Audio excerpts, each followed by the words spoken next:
Drugs cruise case शुरू हुआ था तो आर्यन खान की गिरफ्तारी से, मगर आग जिस ओर बढ़ रही है उसमें बेशुमार सियासत है। नवाब मलिक ने सबसे पहले वानखेड़े के खिलाफ मोर्चा खोला और अब उनकी सीधी लड़ाई है महाराष्ट्र के पूर्व मुख्यमंत्री देवेंद्र फडणवीस के साथ। फडणवीस मलिक के दामाद को निशाना बना रहे हैं। मलिक फडणवीस और उनकी पत्नी को।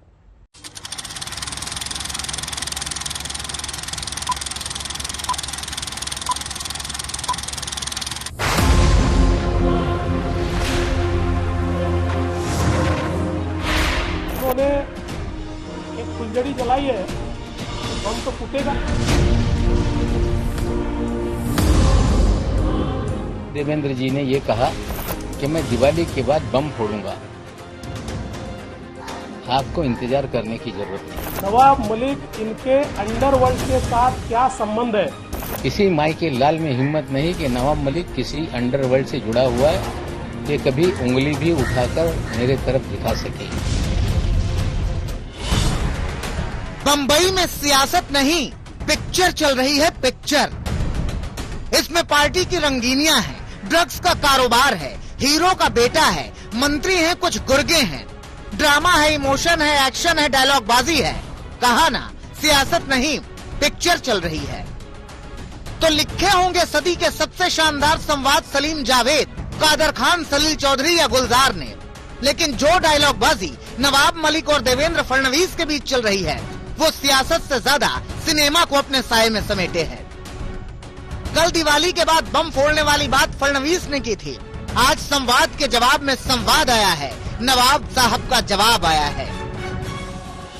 वो हिंदी में कहते हैं खिसियानी बिल्ली खंबा नोचे, इस प्रकार की अवस्था नवाब मलिक की हुई है। लेकिन मैं इतना ही कहना चाहता हूं, अब उन्होंने एक फुलझड़ी जलाई है तो बम तो फूटेगा और दिवाली के बाद फूटेगा।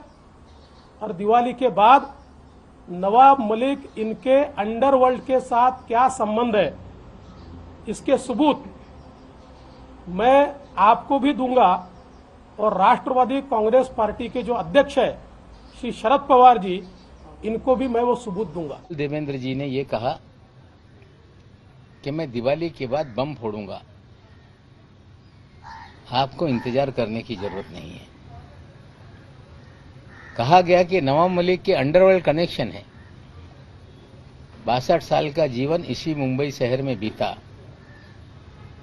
किसी माई के लाल में हिम्मत नहीं कि नवाब मलिक किसी अंडरवर्ल्ड से जुड़ा हुआ है, ये कभी उंगली भी उठाकर मेरे तरफ दिखा सके।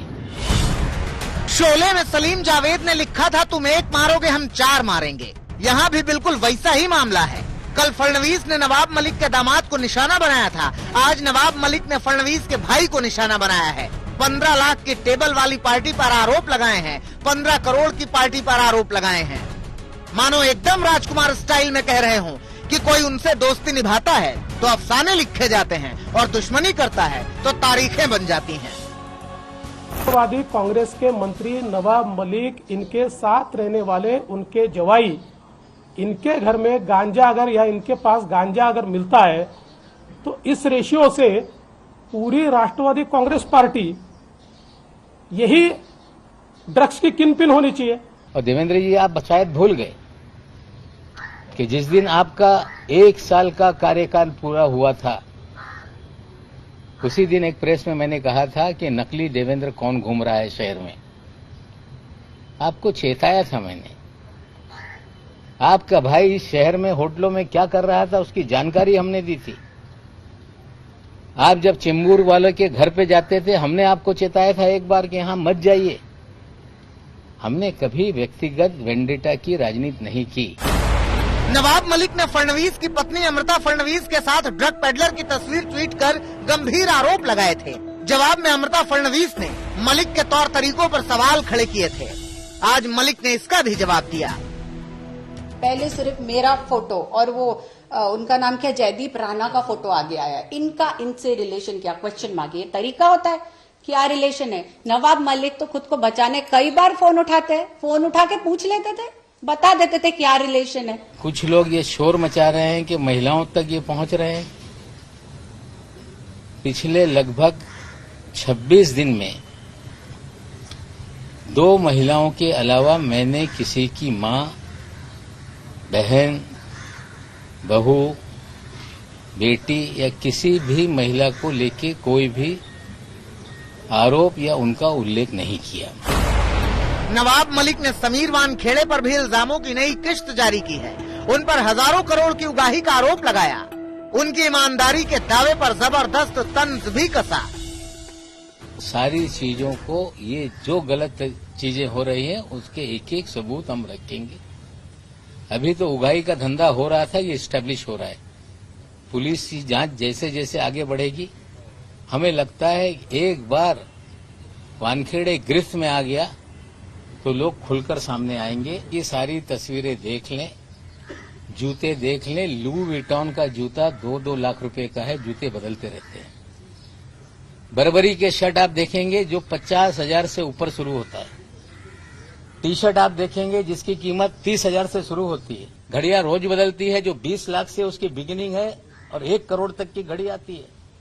ईमानदार अफसर का ये पहरावा, ईमानदार अफसर का ये रहन सहन। समीर वानखेड़े के महंगे कपड़े, जूते और घड़ियों को लेकर नवाब मलिक के आरोपों पर समीर वानखेड़े की बहन यास्मीन ने सफाई दी है। वो एक अफसर है जो 2 साल में एक बार पेपर पे लिखते हैं कि उसको क्या खरीदना है। वो मतलब वो टैक्स पे करके वो सुबह से शाम तक जो गलत है उसके लिए लड़कर अपने आप पे वार होते हुए, अब उसके खून देखे हैं मैंने, उसकी फटी हुई शर्ट, तो उसका वो हक भी नहीं है कि वो अच्छे कपड़े पहन सके।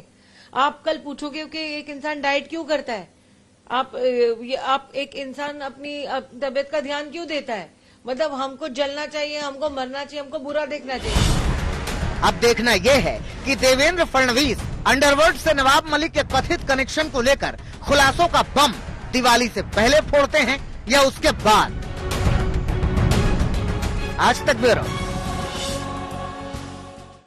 5 दिन का विदेश दौरा खत्म करके पीएम मोदी कल ग्लासगो से भारत के लिए रवाना हो चुके हैं। ग्लासगो में पीएम मोदी का परंपरागत तरीके से भव्य स्वागत किया गया, उन्हें विदाई दी गई।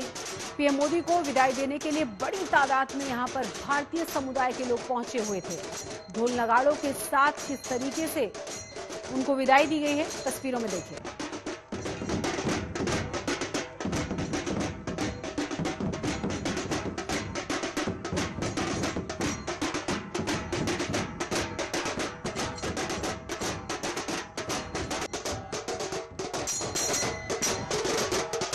पीएम मोदी को लेकर भारतवंशियों का उत्साह और उनका उत्साह देखकर पीएम मोदी भी खुद को नहीं रोक पाए। वो खुद भी ड्रम बजाते हुए नजर आए। ये देखिए।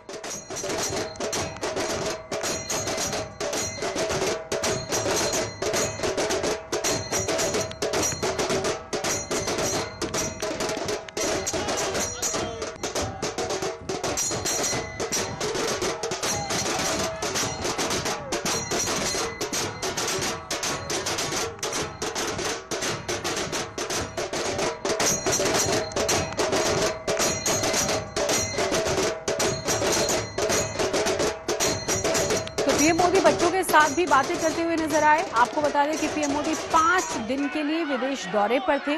29 से 31 अक्टूबर के बीच वो रोम और वेटिकन सिटी में थे और इसके बाद वो पहुंचे थे ग्लासगो। दोनों ही तस्वीरें देखकर आप अंदाजा लगा सकते हैं कि किस तरीके से भव्य विदाई पीएम मोदी को दी गई है। यहाँ पर तमाम महिलाएं बच्चों के साथ पहुंची हुई थी, तो दूसरी तरफ आप देख सकते हैं कि किस तरीके से ढोल नगाड़ों के साथ यहाँ पर लोग उनका इंतजार कर रहे थे। कोई हाथ पर ही उनका ऑटोग्राफ लेता हुआ नजर आया, कोई बात करते हुए नजर आया। ड्रम बजाकर भी यहाँ पर नरेंद्र मोदी ने उनका उत्साह बढ़ाया।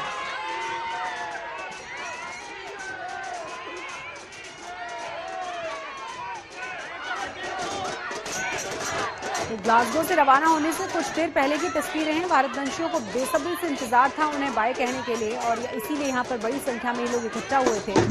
तो पीएम मोदी ने भी इन सबको निराश नहीं किया।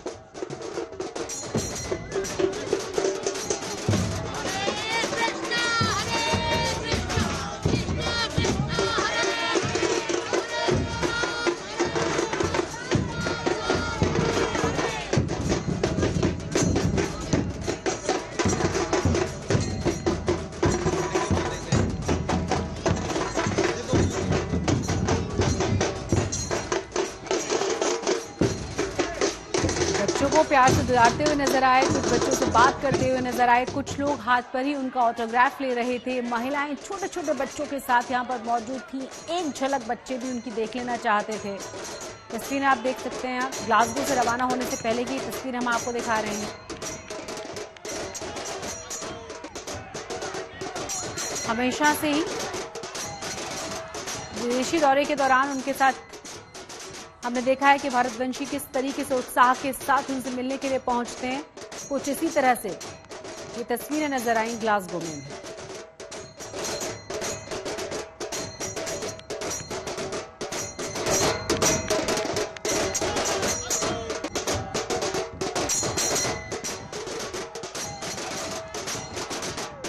Modi ji say was good luck and he is the best leader in the world, I would say. And wherever he is going, he is giving a lot of honor and we are proud of him. Modi, globally he has made us proud.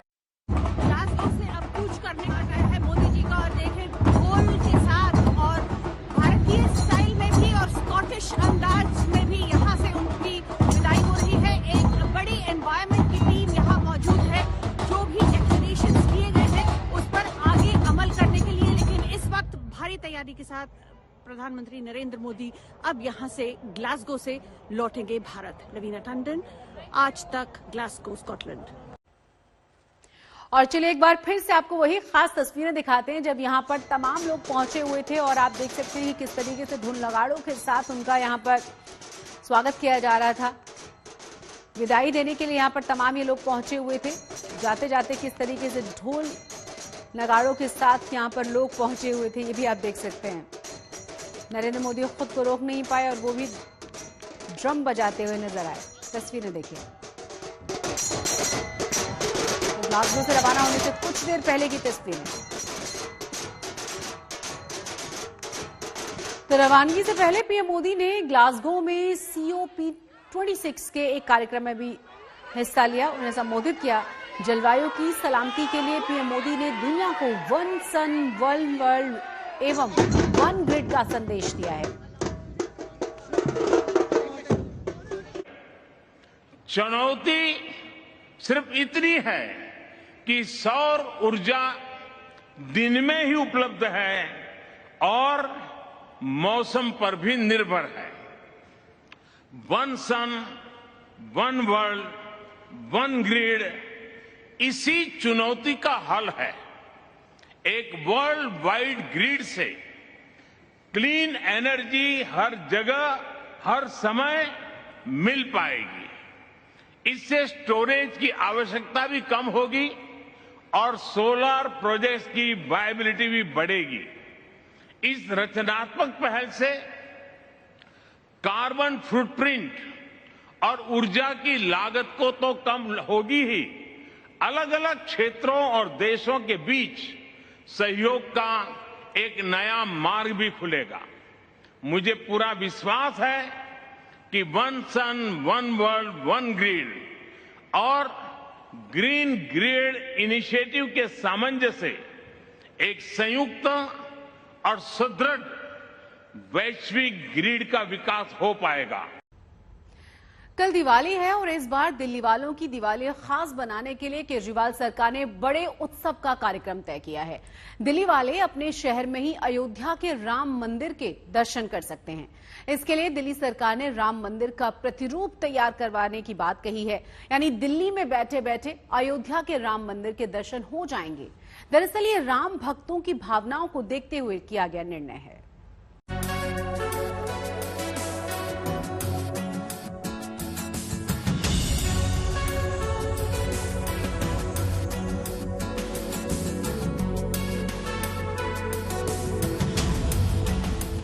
ये अयोध्या नहीं दिल्ली है, जहां पर श्री राम मंदिर की भव्य प्रकृति की झलक आपको दिखेगी। दिल्ली सरकार के दिवाली उत्सव की थीम राम मंदिर है। दिवाली एक ऐसा त्योहार है जिसमें हमारे पूरे देश की आस्था है। आप कश्मीर से लेके कन्याकुमारी तक, गुजरात से लेके आसाम तक, हर तरफ देखिए तो दिवाली एक ऐसा त्योहार है जो पूरा देश मनाता है कि जब भगवान श्री राम रावण का वध करके वापस अयोध्या पहुंचे तो उनका स्वागत हुआ। लेकिन हम ये भी देख रहे हैं पिछले कई सालों से दिवाली एक ऐसा समय है जब प्रदूषण सबसे ज्यादा होता है, तो इसलिए हम दिल्ली के लोगों से ये अपील करते हैं हर साल के पटाखे ना जलाएं। लेकिन क्योंकि त्योहार ऐसा है जिसमें सबकी आस्था है, इसीलिए ये दिल्ली की दिवाली मनाने की रस्म एक तरह से पिछले 2 साल से शुरू हुई है, जहां पर दिल्ली सरकार एक भव्य आयोजन करती है और दिल्ली के लोग उस भव्य आयोजन में शामिल होते हैं। दरअसल दिल्ली की दिवाली उत्सव को राम मंदिर में मनाया जाएगा।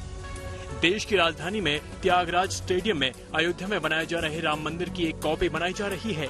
साफ है, अयोध्या राम जन्मभूमि पर तैयार होने जा रहे राम मंदिर के प्रारूप का दर्शन त्यागराज स्टेडियम में हो पाएगा। राम मंदिर का प्रारूप लगभग 30 फुट ऊंचा और 80 फुट चौड़ा होगा। तस्वीर जो है वो राम मंदिर की तरह है और न सिर्फ यहाँ बल्कि ये किस तरह से लाइटिंग के इंतजाम है, ये देखिए यहाँ पर पूरा लाइट शो होगा। और अगर आप देखें तो इस मंदिर के चारों तरफ जो दीवारें हैं वो भी यहाँ पर राम मंदिर का जो मॉडल है उसी अंदाज में तैयार की जा रही हैं। तो यहाँ पर सबसे खूबसूरत बात यह है कि राम मंदिर लोग दिल्ली में ही देख पाएंगे, लेकिन जाहिर सी बात है उत्तर प्रदेश में चुनाव होने हैं तो उसका भी एक असर यहाँ पर देखने के लिए मिल रहा है कि आम आदमी पार्टी का झुकाव है अयोध्या की तरफ। हाल ही में मुख्यमंत्री अरविंद केजरीवाल अयोध्या में सरयू नदी के घाट पर आरती में शामिल हुए थे। साथ ही हनुमानगढ़ी और राम जन्मभूमि जाकर रामलला के दर्शन भी किए थे। राम जन्मभूमि दर्शन के ठीक बाद अरविंद केजरीवाल ने दिल्ली सरकार की मुख्यमंत्री तीर्थ यात्रा योजना में अयोध्या को शामिल करने का ऐलान किया और अगले दिन दिल्ली पहुंचते ही इस फैसले पर दिल्ली कैबिनेट की मुहर भी लगा दी। और अब दिल्ली सरकार को दिवाली कार्यक्रम में भी भगवान राम और राम मंदिर की झलक दिखेगी। भगवान श्री राम के प्रति इस पूरे देश की आस्था है और ये तभी दिल्ली सरकार ने अयोध्या को भी जो तीर्थ यात्रा योजना है दिल्ली में उसमें शामिल किया है। दिवाली भगवान श्री राम के स्वागत का त्योहार है और ये दिल्ली की दिवाली भी दिल्ली के अंदाज में हम भगवान श्री राम का स्वागत कर रहे हैं और हम दिल्ली वालों से ये अपील करते हैं कि वो भी दिवाली के दिन पटाखे ना जलाएं, लेकिन साथ में मिलकर पूजन जरूर करें। आपको बता दें कि साल 2019 में दिल्ली सेंट्रल पार्क में दिल्ली की दिवाली कार्यक्रम की शुरुआत हुई थी। प्रदूषण से निपटने के लिए शुरू किए गए इस कार्यक्रम का मकसद पटाखा न जलाएं, लाइटिंग साउंड के साथ दिवाली मनाना है। पंकज जैन, दिल्ली, आज तक। अयोध्या में इस बार दिवाली पर एक बड़ा रिकॉर्ड बनने जा रहा है। आज अयोध्या में 12 लाख से ज्यादा दिए जलाए जाएंगे। 9 लाख से ज्यादा दिए तो अकेले राम की पैड़ी पर ही जलाए जाएंगे, जो एक रिकॉर्ड होगा। Guinness book of world record की टीम वहां पहुंच चुकी है और अब बस इंतजार है रिकॉर्ड बनने का।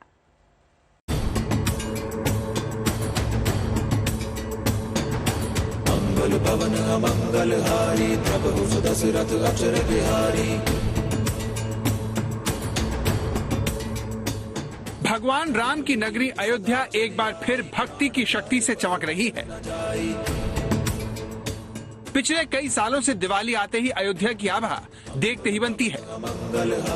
देश भर से हजारों लोग अयोध्या पहुंच गए हैं, जिनके लिए इस बार लेजर शो का भी आयोजन किया गया है। इस बार रामलला के स्वागत में होने वाले दीपोत्सव की किरणें सारी दुनिया के कोने कोने में पहुंचने वाली हैं। राम सिया राम जय जय राम। 2017 में योगी आदित्यनाथ के मुख्यमंत्री बनने के बाद से दिवाली पर अयोध्या में दीपोत्सव का कार्यक्रम बड़े पैमाने पर आयोजित हो रहा है, लेकिन इस बार अयोध्या में दिवाली का ये प्रकाश एक अनोखा रिकॉर्ड बनाने जा रहा है। दीपोत्सव का सबसे अहम कार्यक्रम राम की पौड़ी पर आयोजित किया गया है, जहां एक साथ 9 लाख दिए जलाए जाएंगे। वहीं 3 लाख से ज्यादा दीप प्राचीन मठ, मंदिर और कुंड पर जलाए जाएंगे। इस तरह पूरी अयोध्या नगरी इस बार 12 लाख दियों से जगमगाएगी, जो अपने आप में एक रिकॉर्ड होगा। इस कार्यक्रम को सफल बनाने के लिए अयोध्या जिला प्रशासन और उत्तर प्रदेश पर्यटन विभाग ने 12,000 वॉलंटियर्स लगाए हैं। राम की पौड़ी की तरह अयोध्या के 32 दूसरे घाटों पर भी दिए जलाने का कार्यक्रम है। हालांकि कल दीपोत्सव है और आज इसका रिहर्सल चल रहा है। आप देख सकते हैं किस तरह से पूरा आसमान जो है वो इस लेजर शो से उज्ज्वलित हो उठा है। जो दृश्य है वो रोज देखने को नहीं मिलता है। इस दृश्य के लिए लोग अलग अलग जगहों से अयोध्या आए हैं और आप इस की तस्वीर यहाँ पर आज तक पर लगातार देख रहे हैं और ये बस एक शुरुआत है। कल दीपोत्सव में यही सारी चीजें एक और बड़े लेवल पर चलने वाली है। इस दीपोत्सव के कार्यक्रम के दौरान उत्तर प्रदेश के मुख्यमंत्री योगी आदित्यनाथ खास तौर से अयोध्या में मौजूद रहेंगे। वो राम कथा पार्क में हेलीकॉप्टर से आने वाले राम और सीता का स्वागत करेंगे। मान्यता है कि कार्तिक अमावस्या पर भगवान राम 14 साल का वनवास काटकर अयोध्या लौटे थे। रावण का नाश करके उनकी कीर्ति चारों दिशाओं में हो रही थी, जिसकी खुशी में अयोध्या वासियों ने पूरे नगर में दिए जलाए थे। त्रेता युग से चली आ रही है परंपरा आज भी जारी है, जिसे उत्तर प्रदेश की योगी आदित्यनाथ सरकार हर साल भव्य बनाती जा रही है। 2017 में राम की पौड़ी पर करीब 1.25 लाख दिए जलाए गए थे, जो 2018 में बढ़कर 3 लाख, 2019 में 4.5 लाख और 2020 में 6 लाख से ज्यादा मिट्टी के दिए जलाकर अयोध्या में रिकॉर्ड बनाया गया था। इस बार राम की पौड़ी में 9 लाख से ज्यादा दिए जलाने की योजना है, यानी इस बार अयोध्या पहले से कहीं ज्यादा रोशनी में चमकेगी। बड़ी दुर्दशा की स्थिति थी। गलियां नालियां बजबजाती हुई, गलियां टूटी हुई, सड़कें उखड़ी हुई, खराब स्थिति थी। राम की पौड़ी जहां पर दीपोत्सव होता है वहां गए तो वहां पर इतनी जगह भी नहीं थी जहां पर हम दीपक जला सकें। 51,000 दीपक हम लोगों ने जलाया उस साल। उसके बाद तय किया कि अगले दीपोत्सव तक राम की पौड़ी को बनवाया जाएगा, गलियों को ठीक किया जाएगा, नालियों को ठीक किया जाएगा, सड़कों को ठीक कराया जाएगा। ये सब ठीक करा करके हम यहाँ पर वर्ल्ड रिकॉर्ड बनाएंगे। गौरव होता है कहने में कि साल भर के अंदर ये सब चीजों को किया गया और 2018 में 3,01,000 के दीपक जले और वर्ल्ड रिकॉर्ड बना। इस बार अयोध्या में पहली बार एरियल ड्रोन शो का आयोजन भी किया गया है। 500 ड्रोन के जरिए रामायण की कहानी दिखाए जाने की योजना है। वहीं 3D होलोग्राफिक शो और 3D प्रोजेक्शन मैपिंग भी की जाएगी। कुल मिलाकर इस बार अयोध्या में दिवाली को ऐतिहासिक बनाने की पूरी तैयारी है, जिसे देखने के लिए देश भर से श्रद्धालु अयोध्या पहुंच रहे हैं। बहुत शानदार, बहुत शानदार। इससे पहले हमने नहीं देखा था ऐसा कि क्या है, कैसा होता है। आज बहुत अच्छा लगा देख के हमारे को। हम खुद 1000 किलोमीटर से ड्राइव करके आए हैं यहाँ पे देखने के लिए और स्पेशली इसलिए आए हैं। हमारे साथ हमारे दोनों बच्चे भी हैं और मेरी पत्नी भी है और बहुत अच्छा लग रहा है यहाँ पे। बहुत शानदार बनाया उन्होंने, बहुत शानदार। अयोध्या में 5वें दीपोत्सव को पहले से कहीं भव्य और यादगार बनाने की तैयारियां पूरी हो चुकी हैं। दीपोत्सव कार्यक्रम से लेकर सरयू तट तक सुरक्षा के अभूतपूर्व इंतजाम किए गए हैं। समर्थ श्रीवास्तव के साथ बनबीर सिंह, अयोध्या आज तक।